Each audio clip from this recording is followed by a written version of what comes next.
Donc bonjour à tous, aujourd'hui on se retrouve pour un changement de pompe à eau sur une C3 Picasso avec un 1,4 litre VTI, donc c'est la panne assez connue, donc la pompe à eau est en dessous, on va aller voir, je vais vous montrer. Et donc on va changer cette pompe à eau, mettre un nouveau joint, et en parallèle de ça aussi on fait une vidange. Donc voilà, je vais vous montrer tout ça. Donc pour commencer, on retire tout le pare-bout, donc c'est des petites agrafes comme ça, donc faut retirer avec un tournevis plat le milieu de l'agrafe. Et ensuite on tire avec la main comme ça pour que le milieu de l'agrafe vienne. Et ensuite tac, ça vient. Donc il y en a quelques-uns, voilà, il y en a là partout. On retire tout ça. Ensuite donc tout ça se déclipse. Ensuite on retire tout ça et on pourra accéder à la pompe à eau qui est par là.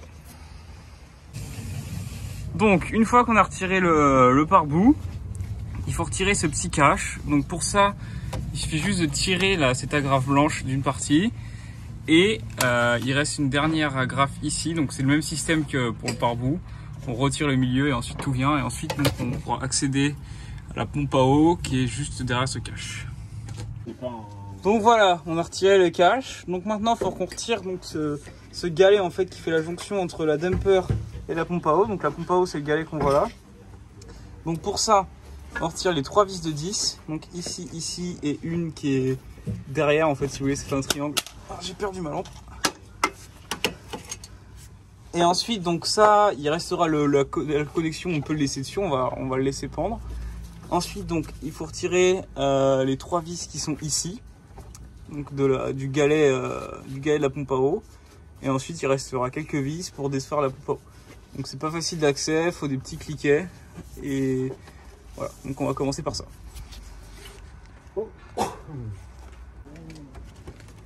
Donc ça y est, là on a retiré ça. Donc les vis sont vraiment très difficiles d'accès. Je vous conseille d'avoir une clé plate à cliquer. Donc maintenant on va retirer les 3 vis là de 10 il me semble, pour accéder à la pompe à eau. Voilà. Donc c'est bon, on a retiré donc le galet. Donc du coup il reste 5 vis à retirer. Donc une ici, une ici, une ici, une là-haut, là on ne la voit pas, et une là. Et ensuite donc là tout va couler, donc mettez une bassine et on aura accès donc à la pompe à eau. Donc là on voit bien qu'il reste une petite goutte, hein, donc c'est bien la pompe à eau qui fuit. Ça peut aussi bien être le joint que la pompe à eau en elle-même. Donc moi je change le joint et la pompe à eau. Et après vous pouvez changer que le joint, comme vous voulez. Donc voilà, on va retirer ces 5 vis. Donc voilà, donc ça c'est la nouvelle. J'ai mis un peu de pâte à joint là pour tenir le joint. Et on va pouvoir remettre les vis. Et ensuite c'est plus ou moins tout le temps la même. Enfin le remontage se fait dans le même sens. Et ensuite il faut faire une purge. Donc vous faites tourner le moteur jusqu'à ce que le ventilateur se déclenche. Et avec le bouchon ouvert, une fois que le ventilateur s'est déclenché, voilà, vous faites le niveau d'eau et ce sera bon. Donc voilà, bon courage pour le remontage et à bientôt. Au revoir.